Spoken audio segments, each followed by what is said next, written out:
Can you guys hear me? Can you hear? Okay. Okay, cool.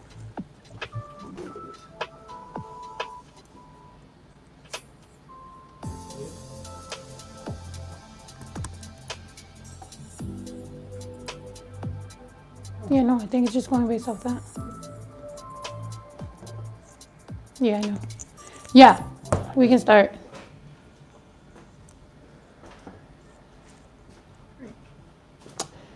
What's up, y'all? Welcome to the 2020 New York Film Festival's digital conference series, Futuro. My name is Snow the Product, and I'm really excited to be here. I'm also a little bit nervous because I'm intimidated because this is really professional setting. If you don't know who I am, I'm a rapper, independent artist. I also obviously run my own business. I've acted a little bit. And I'm a mom, and most of all, I'm a woman, so I know how hard it is to be a woman in this industry. And I felt like it would be dope to dive into this and, talk about women that are really influencing, the culture. As we know, it's the first day of Latin Heritage Month, so I'm really excited to be here. On this panel, we're going to have costume designer Marcy Rogers, publicist and founder of Reverie Agency, Lori Riviere, I'm sorry, international marketing rep for Sony Music Channel, Chanel August, and thank you ladies for coming through here. I'm messing it all up because I'm super intimidated. I saw you all before this, and I was like, oh my God, they look like so badass, and I'm like in a hoodie. So you guys tell me more about yourselves, please. I guess I can start, but so you're doing great. So don't worry, you're doing Thank you. My name is Chanel August. I am the Associate Director of International Marketing at Sony Music. I have been at Sony for about 3 years now. Prior to that, I freelanced, but my career is mostly in the music industry. And yeah, I've been in music since I was about 14. I got my start through a after school program called Hip Hop Project, and around that time is when I also landed at my first internship with Jive. So that was a really awesome experience, and I've been in it since. So it's a little bit about me. Dope. I can go next. My name is Marcy Rogers. I am a native of Chicago. I attended Howard University for undergrad. I obtained my second master's in costume design from the University of Maryland. I could say I've been costume designing for maybe 4 years, design, TV, film, more recently opera, and I do TV commercials. I actually just released a book, so I guess you could say I'm a new author. Dope. Who do we got next? Are we missing someone? Lori?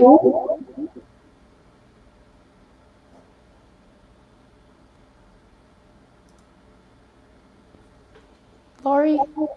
Can she hear us? I think she mentioned that too. Oh, okay. Well, all right. So why don't we just talk about just pretty much what you guys' careers path is like and why representation matters, especially from a woman's perspective. I think I can start.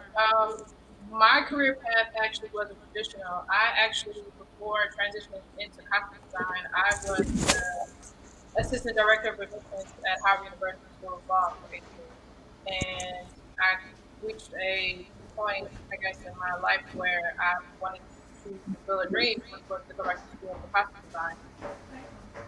And at that time, I was able to study abroad at St. Martin's in London.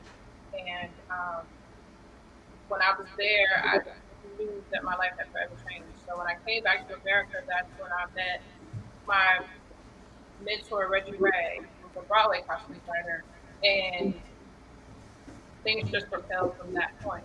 I guess in answer to your question as far as representation, I think it's very important just to have women of color in my industry because there are stories that are being told that are germane to our culture.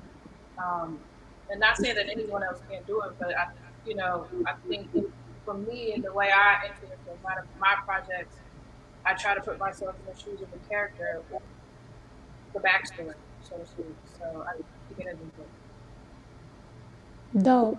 Lori, can you hear us now? I can.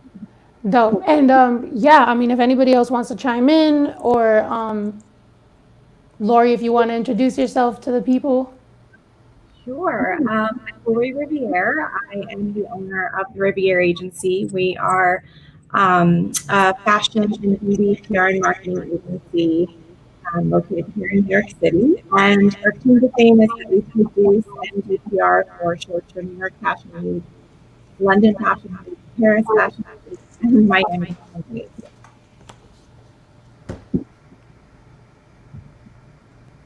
That's awesome. Well, thank you for joining us. And Marcy, I wanted to say, so like you were saying about costume designing. So I mean, obviously, it's really important to have people who know about the culture to be dressing people for the part, right? Or like to be like setting the tone for everything. And I think that's dope that that you're representing, you know. And Chanel, would you like to let us know kind of your path and how important it is to represent in the culture? Yeah, sure.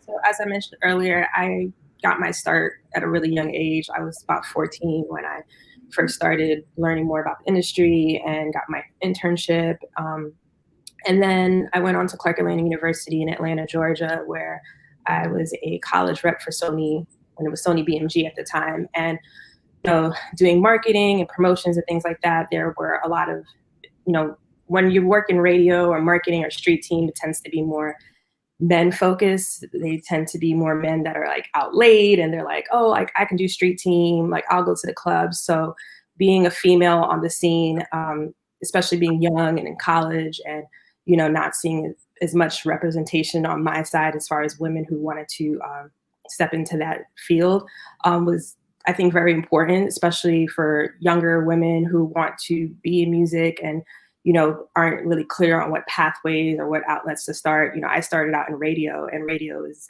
it's a lot of men, they're DJs, they're hanging out. So I had to just be out and get to know everybody and just work twice as hard. So I think it's very important as far as representation, both on the scale as being a Black woman and a woman in this industry, especially a lot of my projects tend to be more hip hop artists. So just having female leadership in that area, working with management, working with artists and things like that, I think is just really important across the board. Yeah, dope. What stories would you guys like to see more of? I'm sorry. I have like a script, but I really just want to now have like a real conversation about this stuff. And I'm sorry if I'm supposed to stick to the script, but like, what do you guys think is kind of missing, in like everything? Obviously, we're in a weird place right now. Well, not a weird place. I think just like 2020, a moment of truth. A lot of things are coming out, and it's like, do you guys think that in media right now, or even in like the culture as far as like social media and fans and things like that, do you guys think that it's an accurate representation? Do you guys think we're kind of like on our way there, a couple steps, but like we still have a long way to go? Like, how do you guys feel overall of like what's actually happening in front of the cameras and in the middle of the whole industry? And then is it representative of what's going on out here for people of color,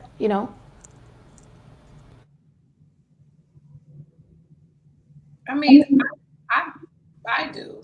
I want to answer that 50-50. I mean, I think just speaking from my world in film and television, I've been blessed to collaborate with directors who are adamant about telling stories, truthful stories, and stories that will hopefully add to the narrative.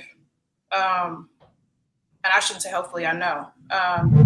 With, um, working with Spike Lee in regards to Black Klansmen, that was very timely and needed. Um, and so I think as far as social media is concerned, I just think that platform is great because people are able to speak their truth and constantly remind remind their followers or whoever, their fans, what's on their heart, and also inspire. Yeah.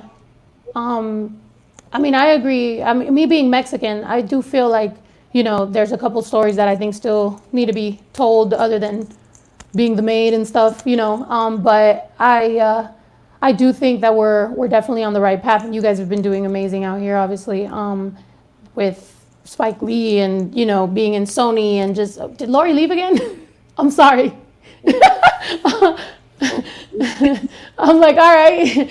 Yeah, but I agree. I mean, I think it's definitely going in the right way. Not to have a crazy segue, but like when it comes to the Me Too movement, has that ever impacted your life? And like, have you ever had any microaggressions from like the higher ups? Have you ever experienced any of that, just being a woman in the industry, or? I'll speak up. I can actually hear now. I definitely have. I actually, before doing this, I was a lawyer, working in a very white law firm. And it was probably on a daily basis. I had partners ask me if I plan on having children, which I think is inappropriate, and you would never ask a male that question. I had a lot of people tell me that I didn't have an accent, that I spoke perfect English, which obviously is not an appropriate question. I was born here. And I had a lot of people, even, in court, I would have judges say, "Oh, wow, for someone so attractive, you argued well." Things like that. Just, it really happened on a daily basis. So I think when those kind of things happen, it is important to address it, but not in my opinion, not in an aggressive way, but put it in check. But don't make yourself that sort of angry woman. Try to, let them know. Sometimes I would even make a joke about it. Let them know that that's not appropriate. And I think when we stand up for ourselves and let people know that we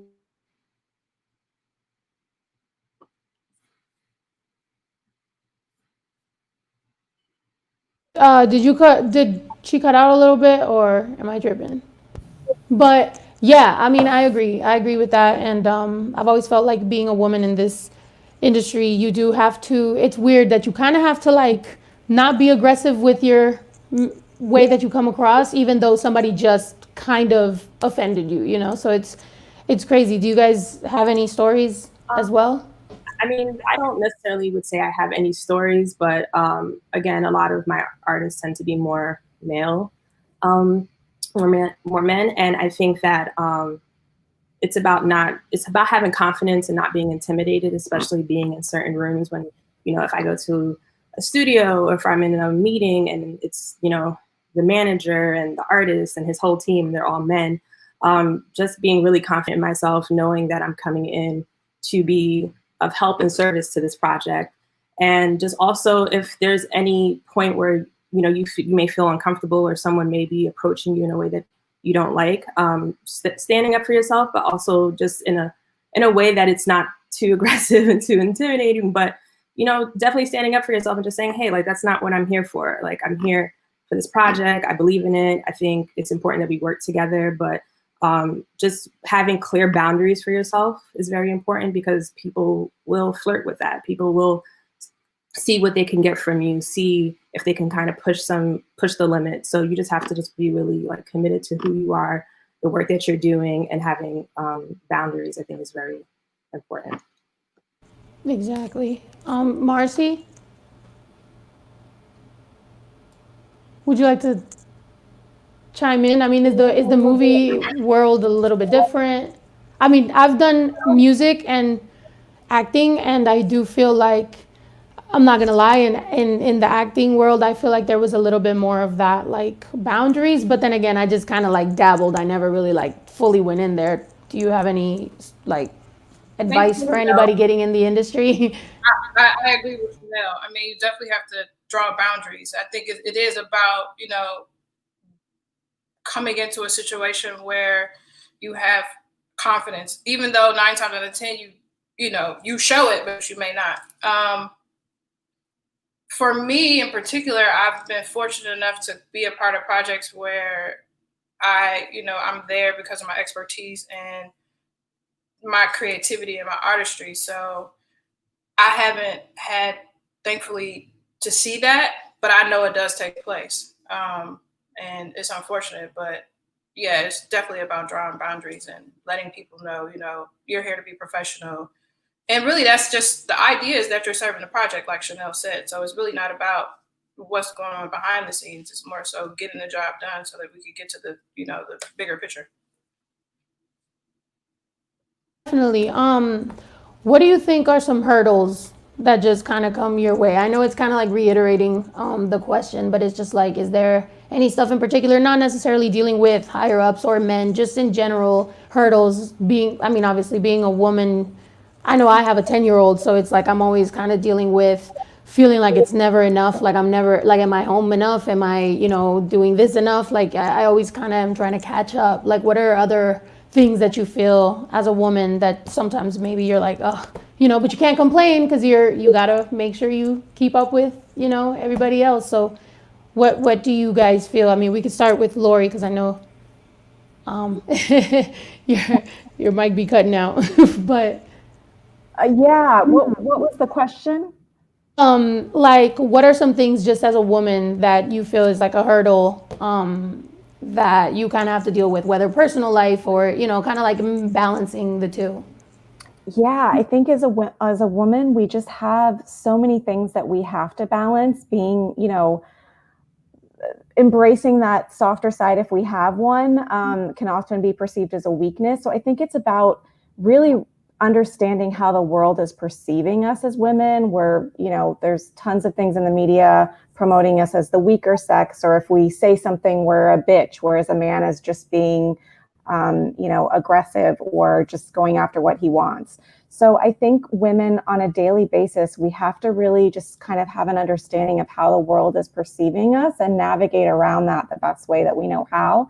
And I think one of the big things is embracing other women and having, the thought in our mind that we're going to lift each other up.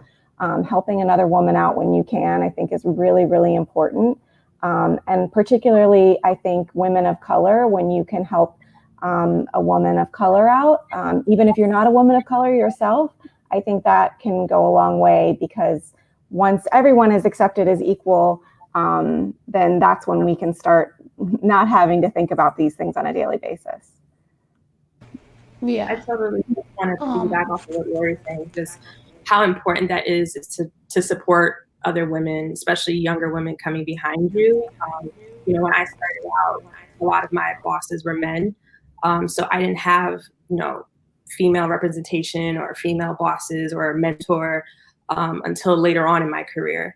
And while I kudos to the men that I worked with, they were super supportive. They were definitely, they championed me. They're the reason why I'm in places and in groups that I'm in. But I think I noticed the difference with having female mentorship and female bosses, because you can relate on just personal things. I'm in my 30s, and society is like, oh, family, kids, and things like that. So you have the pressure of your career, but you also have the pressure of like your personal life and what that looks like, and also just the things that we all are experiencing right now in quarantine. In quarantine, with like, self-doubt.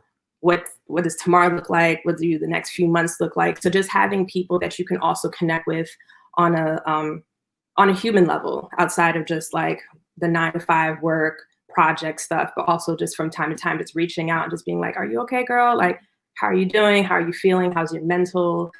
How's your family? Things like that. Those questions and those check-ins just go a long way. And I think if we can just continue to support, more women in that way, especially, again, younger women coming up behind us, I think it'll just really make a difference in our respective fields and communities.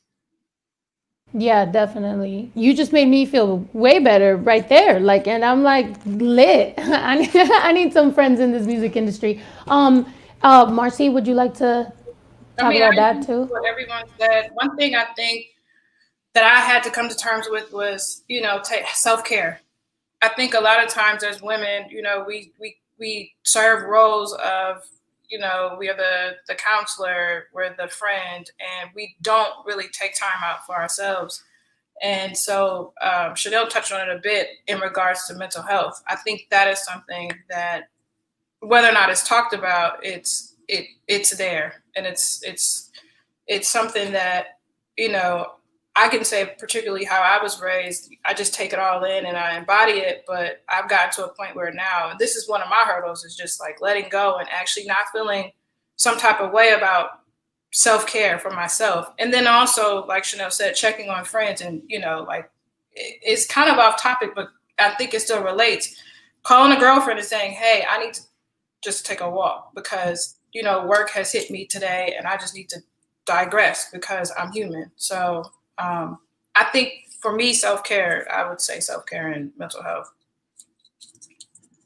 And speaking of which, I mean, quarantine, how has that kind of affected your respective lanes that you guys are in as content creators and just dealing with everything? Have you guys still kind of been working through it, working from home? Like, how has everybody kind of taken this in stride, and dealt with it?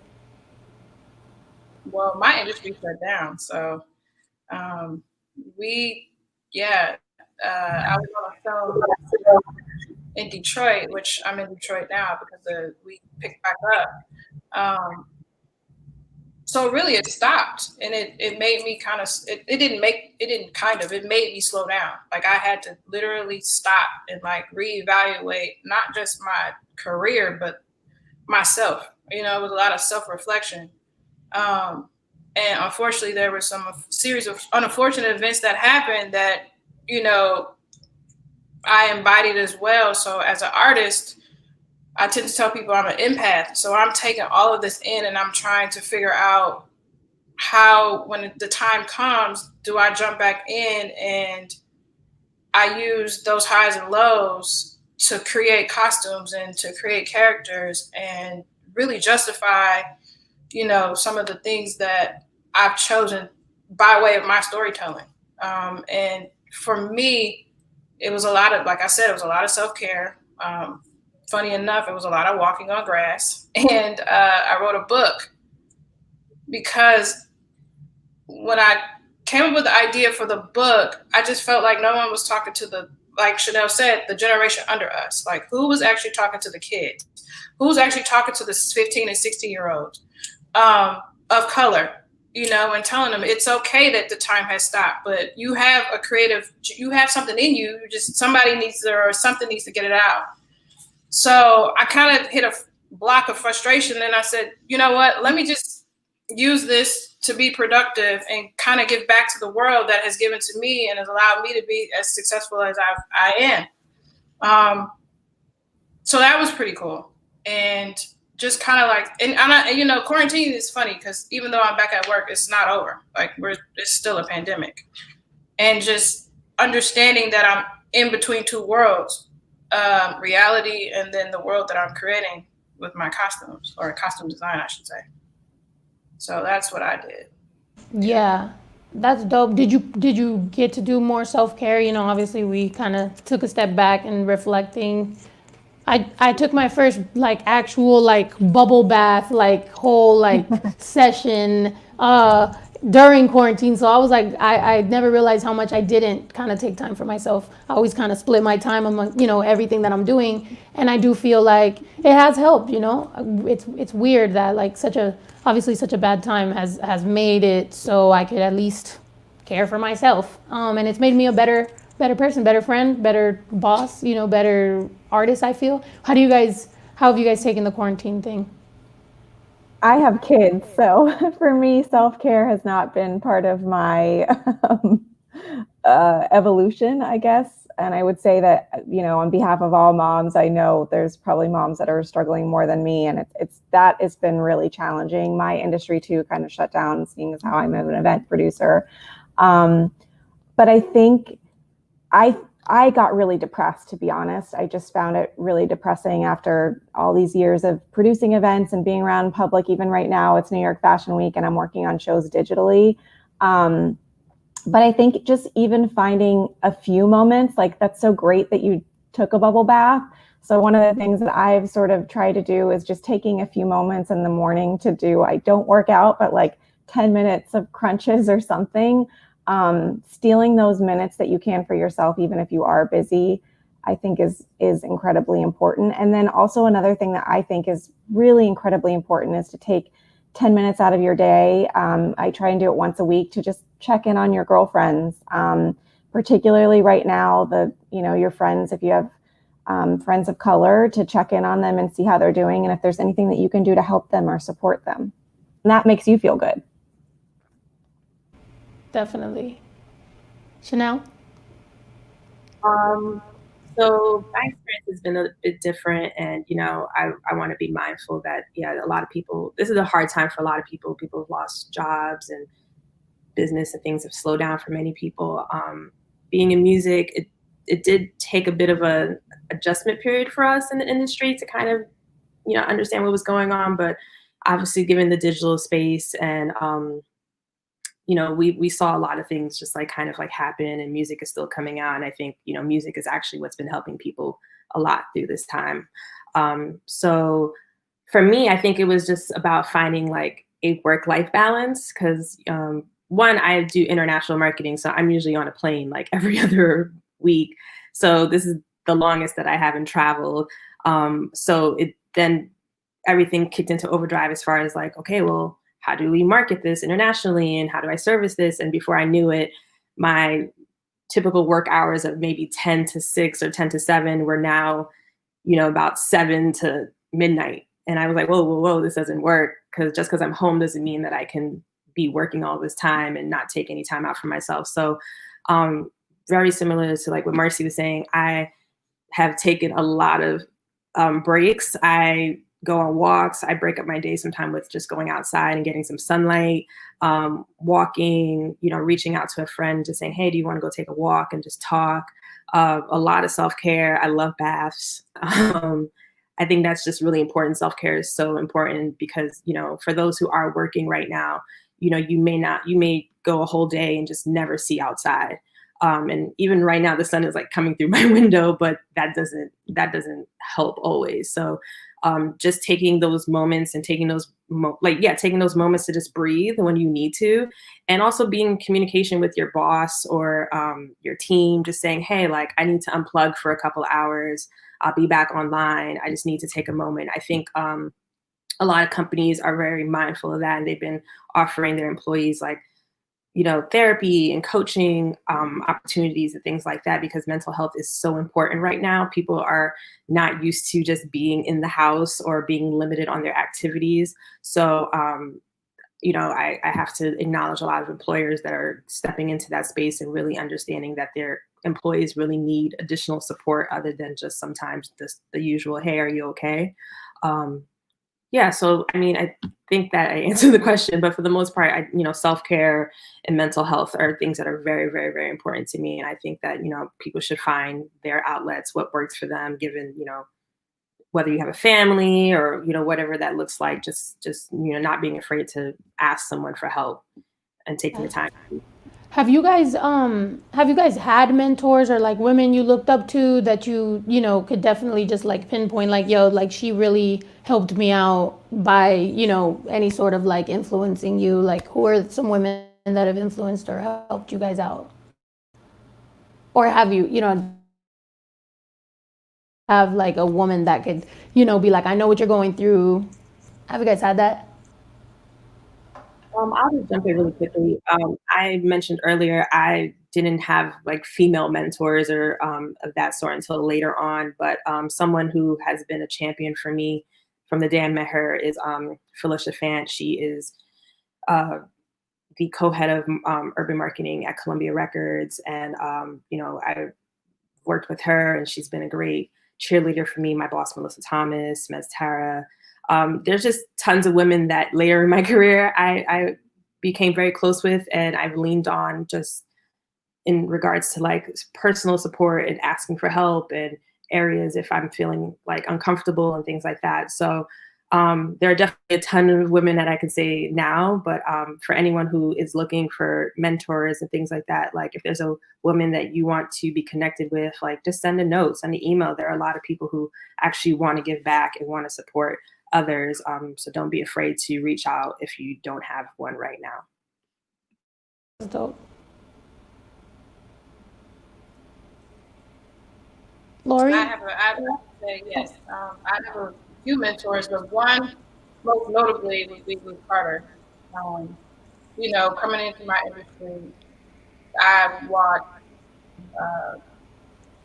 pretty much all of her projects, and having to be able to have a conversation with her in regards to our process of costume design, and just more so, sometimes I'm just trying to figure out if I'm making the right decision as a leader. Thankfully, she's there, and she does give me support and give me feedback. I also have another mentor, Aggie Rogers, who was the costume designer for Beetlejuice. And to be quite honest, she's just really become like one of my biggest fans, and I think that's what you need. While I'm, showing her deference, she's like, I'm your biggest fan. And also another mentor, I have a few. Helen Huang, let me back up. She is and will forever be my mentor. She took a chance on me and accepted me to University of Maryland, College Park's MFA program when I did not have any experience in theater. I did not have any experience in rendering. I did not have any experience in costume design. And so I pretty much owe my career to her, and obviously my mother and my grandmother, but professionally I would say those three, and also Ann Roth. Ann Roth has been a bit of a mentor from afar as well. So yeah. Lori? Yeah, I can't seem to get technical stuff right today. My computer, I guess, it doesn't want to be a part of this. Yeah, I would say, for me, I had sort of a similar issue that I didn't have as Chanel. I didn't have a lot of mentors sort of starting out. There were probably women mentors, but I also felt like for me, I'm in the fashion industry, and it's been very sort of whitewashed. So I sort of gained mentors later on, and I wouldn't say I don't really there's not a lot of producers or people in PR that are Hispanic. So that's been interesting for me, but we sort of have this collective group of friends in the media, and we sort of help each other out. Liliana Vasquez at E! News has been such a great support system for me, and Elena Garcia, who's the shopping editor at BuzzFeed. And even throughout this pandemic, it's been so helpful to sort of bounce things off of them. And I don't know if anybody saw, but there was the big controversy with the Cosmo Mexico cover, and Liliana Vasquez was really a champion for speaking out about that. And, the fact that there wasn't a Latina influencer represented on the cover when there are plenty of influencers that they could have tapped for the cover.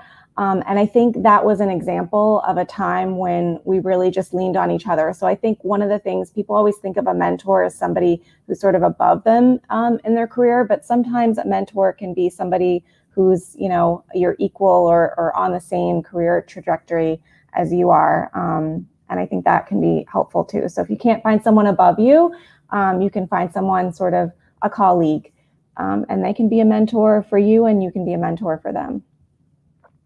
Yeah, that's dope. So, I mean, obviously, like coming up, and now that you guys are, you know, like in your boss position, and you guys have people that work, you know, for you and with you, and what could you say, like now that you're more like in that boss position, that you maybe have you learned as a come up, like maybe somebody treated you a certain way, and now you've kind of like been able to like pay it forward and like not do the things that maybe people used to do, like old school. You know what I mean? Like we kind of talked about how maybe sometimes there's those microaggressions or whatever, but now just as women, I feel like once you get into that position, you want to change the tone of everything. Can you guys tell me kind of, you know, any experiences like that?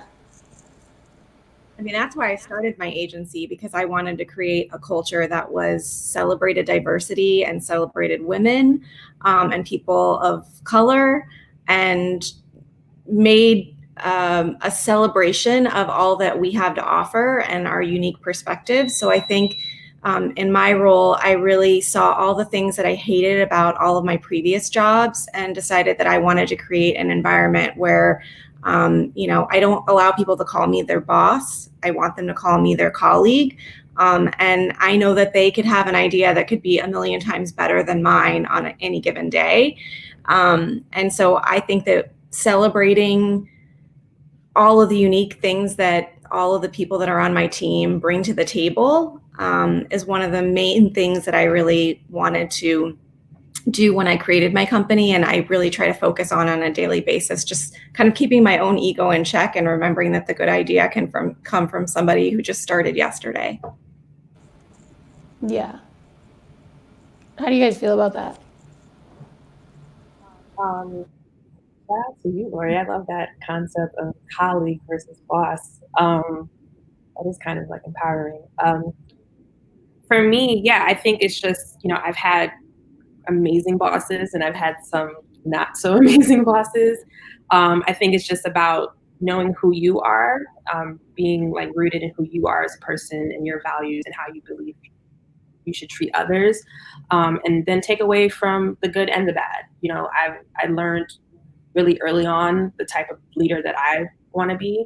I'm definitely someone who is open to working together. I don't care to be the person that's responding to every single email and all of that. Like I give my team their shine, their credit, because also like I'd be tired. I don't want to answer every email. I want to lean on my team and for us to all feel like we're supported and it's balanced. It's not all just on one person. So I'm definitely someone who just supports, you know, people on my team and just are like, and you know, if there's a project, if there's something that you're interested in, if there's, you know, an area where you feel you're not yet comfortable in and you want some advice on, I'm definitely that person that you can always come to, because I did the same thing. I learned the same way. Sometimes I learned by failing, and sometimes I learned by people guiding me and holding my hand along the way. So if there's an opportunity for me to, you know, help someone before they're like they crash and burn, I'm definitely going to be that person. So I think it's just remembering, you know, always just paying it forward, remembering who brought you in and the work that you did, and know that there's someone behind you that's probably just as hungry, but they don't have the same tools or the same network or resources, and just seeing how you can be of service and of help to them. So I think those are just the things that are important inside of how I work with my team. Dope. And I feel that, though I be tired. I think a lot of times whenever you're, you know what I'm saying, being a strong woman, people are just like, maybe you just want to be, you know, a boss or like a only. I'm like, no, I want people to like step up, like, you know, feel free. Marcy, how do you feel about that? I mean, I agree with everyone. I guess the way that I came into the industry and just my ambition, one thing I remember years ago, someone told me to understand the moment. and also to whom much is given, much is required. And what I mean by that is there may be times where, you know, I wouldn't quite call it microaggression in the situation, but just understanding what's at stake, you know. And you said it earlier, and people who know me personally know that I probably shunned when you said a boss, but I don't necessarily consider myself a boss, so to speak. But I will say that I do like to collaborate, and like everyone, there may be times where I've had times where I've had to custom design. I've had 30 principals on set that I have to deal with, on top of 150 background that I then now have to deal with, you know. And so I may not, whatever's hitting me at that moment, it's just because I'm human. It's not because I want you to take it personal. And or maybe I do, and I want you to learn from this experience because you want to be technically in my shoes. And so at that point, when you get in my shoes, you'll know how to deal with the pressure. And so I think just understanding, and one thing I have had to learn is how to deal with, I would say, disseminate energy within my team. Because a lot of it comes, you know, as they say, sometimes it comes from the top down. So just being a good leader and understanding how to balance the two between, you know, opportunity as well as teaching in the moment, and hoping that the person or the group of people that you're working with they will walk away from it and have a cathartic moment eventually, and saying, you know, it was a lesson in that moment, and it was never to be meant to be personal. So that's what I think. I mean, I would definitely say, to whom much is given, much is required. That goes from like my personal assistant or my production assistant up until my assistant costume designer. So, yeah. Yeah. Yeah, I mean, like delegating and stuff like that obviously is part of being a leader and like working in teams and stuff like that. But what are some tips that you would give women when it comes to like speaking up? Because obviously being a woman, when, like you said, when you're a man and you say no, or when you're a man and you know what you want, you know, you're a boss, you're respected. Nicki Minaj said that too. Like, but when you're a woman, sometimes it's like, oh, you know, you're a bitch, or like, you know, what the. So it's like, how would you say to not be passive aggressive and not be deemed as a bitch? Like, how do you speak up? I guess in a professional manner, even though, for example, like me, I'm kind of loud, so sometimes I be like, I kind of pop off a little bit, and then I'm like, oh, I'm sorry, like I didn't, you know. So it's like, how do you do that perfectly, like with grace? I mean, I think we just have to learn I guess going back to my recruiter days when I was working at Howard University School of Law, I had to deal with a lot of personalities, you know, and I had to deal with a lot of excuses, strangely enough. So I think that there's a fine balance in understanding people, you know, and interacting with people, because I think in all of our industries, at the end of the day, we're customer service. There's just levels to it, right? So either you are good at customer service or you're not. And I shouldn't say you're not, you're learning how to be better. So I think, you know, I was watching a video, I hate to, well, this probably is not a good example, but Beyonce, I think it was when she was doing a documentary, and she called her team in the room. Like, she was going through a rack of clothes and you could tell something wasn't right. So she called her team in a room and she was like, we need to have a meeting, you know. And at that moment, that's when, as a leader, you take the control back and you say, you have to center yourself and say, let's have this conversation. What exactly is the end result? What are we trying to get here? You know? And so when you make it about the end result and it's not about you, I think hopefully whatever you're saying is not going to come across as you being, you know, a bitch or whatever. And there is some type of appreciation there for the group in the project. And to be quite honest, sometimes you do have to be stern, just to get to the finish line. You know, there are going to be times where things aren't going to be always fun. But those times are far few in between. And then you have those other times that are, you can reflect back on and you can have those joyous moments. So yeah, I think just understanding people really. And more so understanding yourself, because you have to understand, somebody said it earlier, you have to know who you are. When you walk in a room, you know who you are and they know who you are. So they respect the fact that you're in the room. And sometimes it's okay. You don't have to be outlandish, but you could just say, this is what I want. And at that point, we talked about it.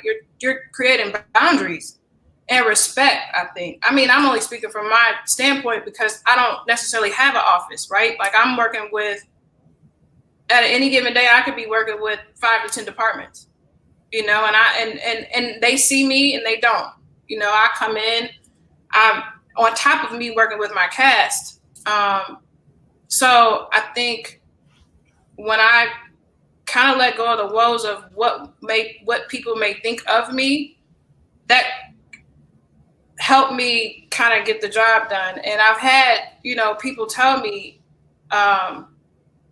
by way of other people, like, Marcy, we appreciated the way that you came in and you handled that situation, because at the end of the day, time is money, and it's not a lot of time.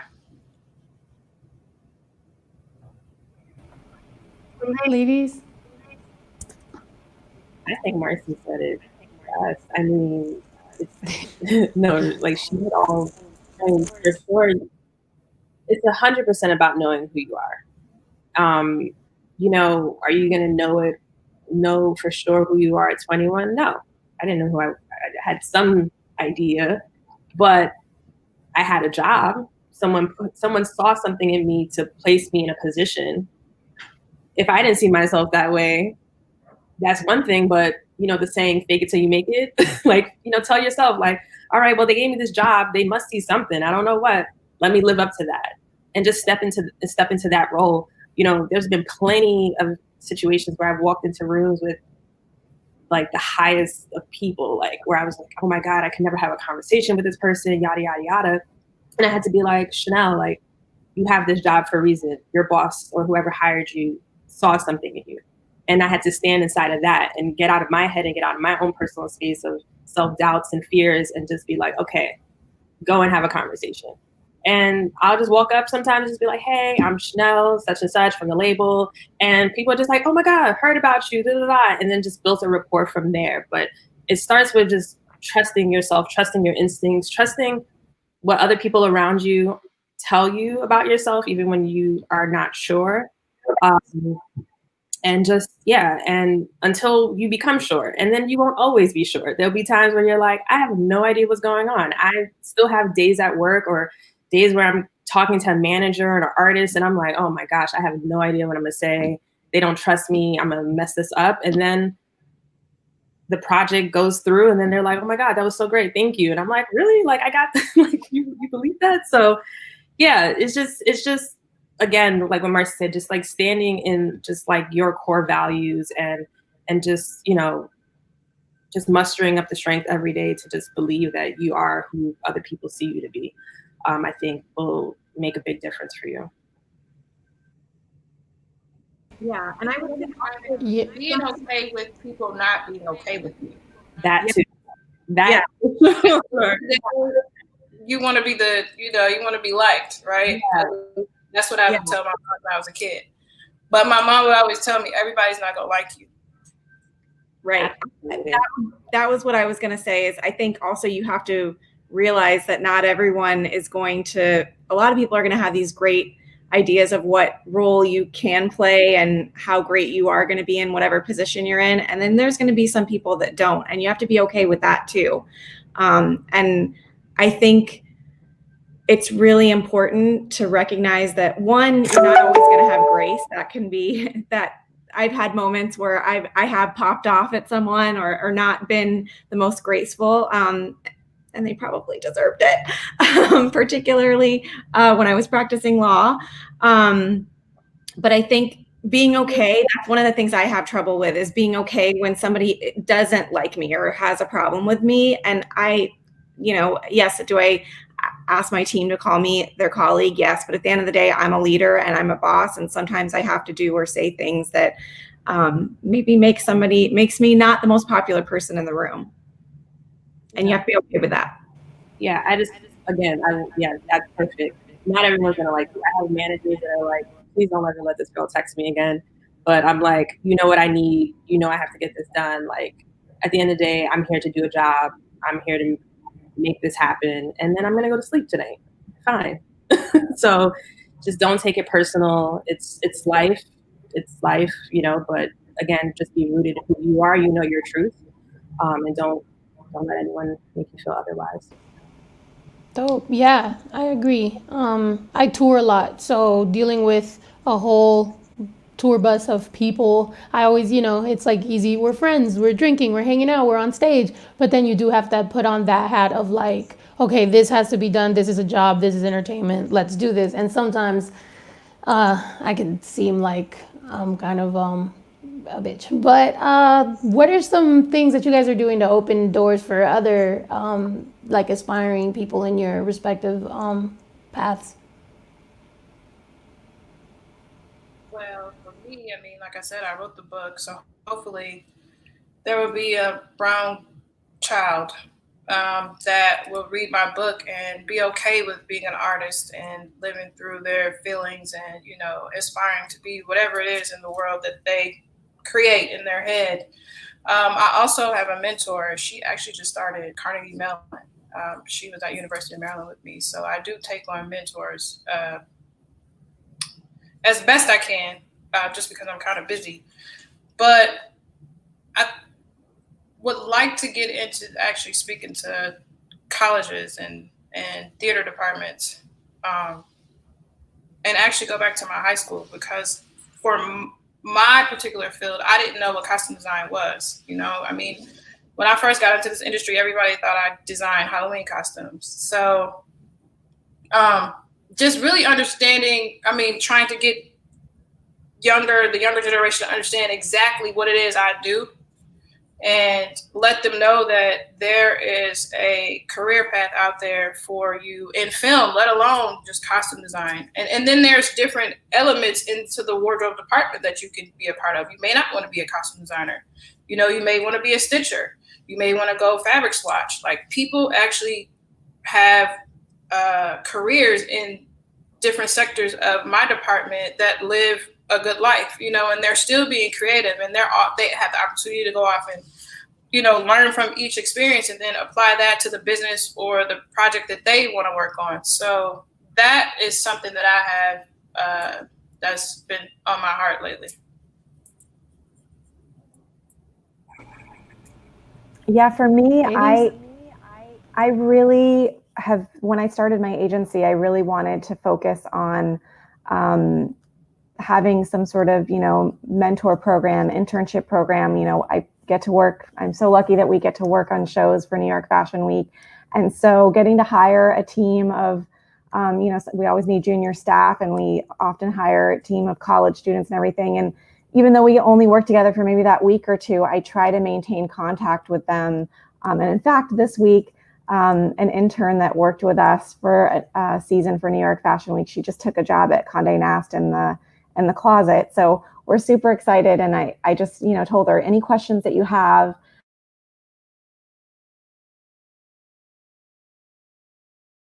for your questions. And I think it's really important to, when you get to a certain level, to sort of remind the women that are, coming up along the way, that you're here for them. And just to have, a lot of times we get really busy, but answering a quick text or something is an easy way to lend a hand or give some career advice to someone who's trying to, follow a similar path to you. Yeah. From time to time, I've had people reach out to me in regards to wanting to learn more about the music industry, and especially what I do, because international marketing is like still something that people are like, what is that exactly? What do you do? Something else that I'm working on or developing is a fellowship program for individuals from underserved communities that have an interest in the music industry. So supporting them with internships. It's also curriculum based course where for 10 weeks they will learn about the music industry, different departments, and how to put together marketing deck, and will also include career building and financial literacy aspects of as well into the curriculum. And then once they've completed the 10-week program, then they will be able to secure an internship at a label or a company of their interest in the music or entertainment business. And then, for individuals who maybe, want to go to college, but, they need support there, they'll have a mentor as well throughout their process. If they want to go to law school, we would connect them with a entertainment lawyer, music attorney to support them throughout that process so that when they do graduate from law school, they can also have that resource. So that's something that is being developed, and, we're working with a few labels on, the rollout of that. So stay tuned for more. Dope. Well, yeah. I mean, is there anything that you guys, that we didn't touch on or that you guys wanted to talk about? You guys are like, no, we talked about everything. No, yeah, I don't know very much about each one of you guys' lanes, I guess. Like, how would somebody go into, like you were saying, right? Like somebody does stitching or like the swatches. It's like, do you guys think that maybe, yeah, a lot of it is like educating people that there are all these cool jobs out there? You don't have to necessarily want to only be like a YouTuber or like a rapper or like, an actor. Like there's all these cool jobs and positions in these industries that are so dope.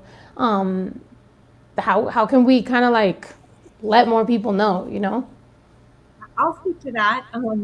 I'm a child of immigrant parents. So I think when that happens, your parents really try to have you do something very practical.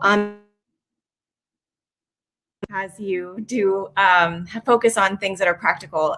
So I think it's really important to just always know that you may not even know what you want to do, but it's okay to dream the big dream. Even if you don't know what the dream is, but you don't have to be, a lawyer or a doctor. There's a lot of cool jobs that impact the world in amazing ways that don't just include the traditional career path. And I also think that it's important to understand, I practiced law for, several years. I'm still a licensed attorney. You don't have to be boxed in by whatever people's expectations of you are. You really can. I went into this industry with zero contacts, zero connections. And I worked with Ryan Roche. I worked with Christian Cowan. Like I work with some of the biggest names in fashion. And I didn't have any contacts. I didn't have a Rolodex. I didn't have parents that had contacts. So I think it's really important to, be open to the idea that you can have a life that is bigger than you even dreamed of. I think Oprah talks about that, which whatever Oprah says is true in the world, right? And one little tip I would say for people is I do this every year. I put, even if it's crazy, I put all the things that I want, I write them on a slip of paper and I throw them in a box and I just kind of forget about it. And I can't tell you how many of those things that have come true. And I think as women, we have to really go against the energy of the earth that's trying to push us down. And so all those little things that you can do can make a difference. That's a good one. I would say trust the process. I think, I can speak from experience. When I started from Howard University, I said it earlier, but I knew my life had forever changed. So I didn't know what it meant to be a costume designer 6 years ago, exactly what it meant. But I knew I had to trust the process. And in the African American community, that would mean have faith. And so I had to walk by faith and not by sight. One thing I will also say is that be okay with no, because no doesn't mean right. Like no is not a definitive. Like it could be a moment where you're going through the process. So when the opportunity comes, as my late great mentor Reggie Ray told me, you should be ready. I'm a bit of a nerd, obviously. because I have a lot of schooling. So I typically tell people, if you don't know, go learn it. Because I'm the poster child of not knowing something and accomplishing it to where I am now. And to the point where, when I was in grad school, I remember one weekend, strangely enough, it was like we didn't have tests, but my professor, I was having trouble rendering and painting. And actually you could see like a painting behind me. So that's like, this is me starting from 5 or 6 years ago. But anyways, I remember, short story, I went to, one of my professors felt bad for me. So he said, my wife has a weekend program where they're like toddlers, where they go learn how to paint watercolor. And I'm thinking to myself, dear God, I have to go paint with 5 3-year-olds. And I remember sitting there painting next to this she had to be 5, and she kind of looked at me like, what are you doing here? Because I'm an adult. But in that moment, that's when I learned how to paint in watercolor. So fast forward to when I was in class, my professor was shocked and said, well, how did you learn, like overnight? And so I say all that to say, you have to be able to trust the process, go through the pain, go through the ups and downs. And then when you get to the moment where you feel accomplished, push yourself even more. Like every day you have to set a new bar. Every day you have to keep going higher and higher and higher and higher and higher. And definitely what Lori said, like trust your intuition. And just keep going. And don't stop. And be okay with constructive criticism.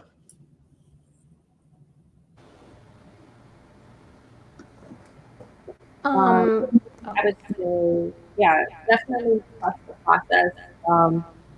You don't have to have it all figured out. At first, I started when I was 14 and I had no clue what I wanted to do. I just know I wanted to be in the music industry.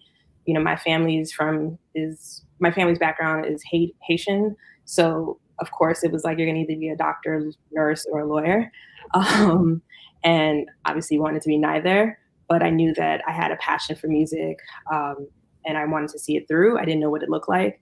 So I just took whatever opportunity came and I did everything. I sent off packages. I did about everything that I could just to be in the room, just to be in those spaces.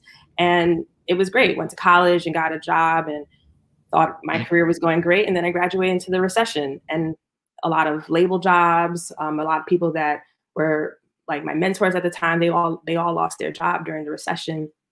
And I graduated college and I went and worked in retail for a few months, and then eventually found my way into a nonprofit and worked in their marketing team and things like that. But, you just have to trust the process. It's never going to look the way that you want it to look. But if you continue to have faith and trust yourself and trust that it will work itself out, you'll always get back on track. It's never a straight line. I always tell, anyone who I work with, I'm like, it's never a straight line. It's peaks and valleys, and you get thrown into another industry. I'm like, how am I a nonprofit for 2 years? But it was the experience that I got from being in the nonprofit sector, also working in retail, that helped my customer service abilities.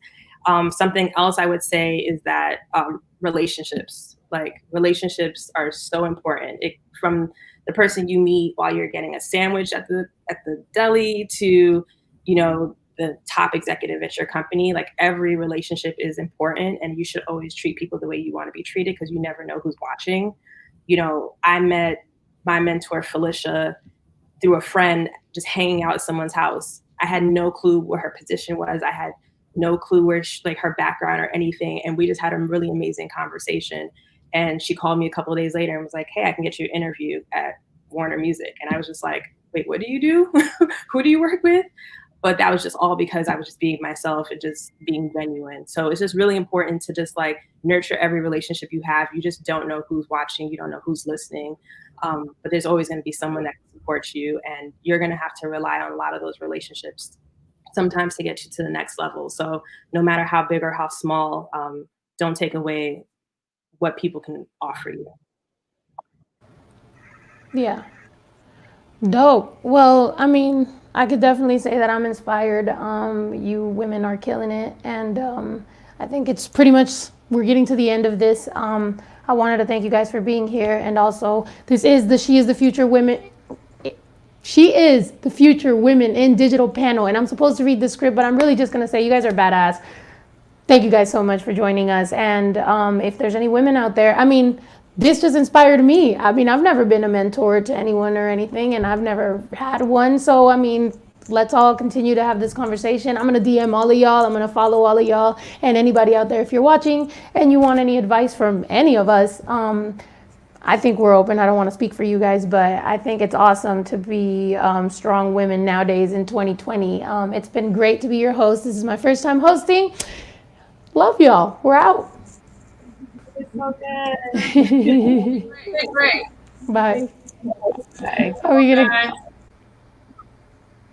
I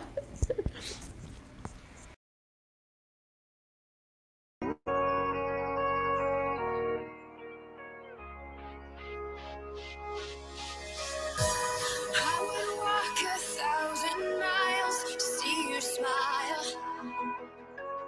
I would wait 1,000 years to hold you tight. I've got all the time in the world if you'll be mine.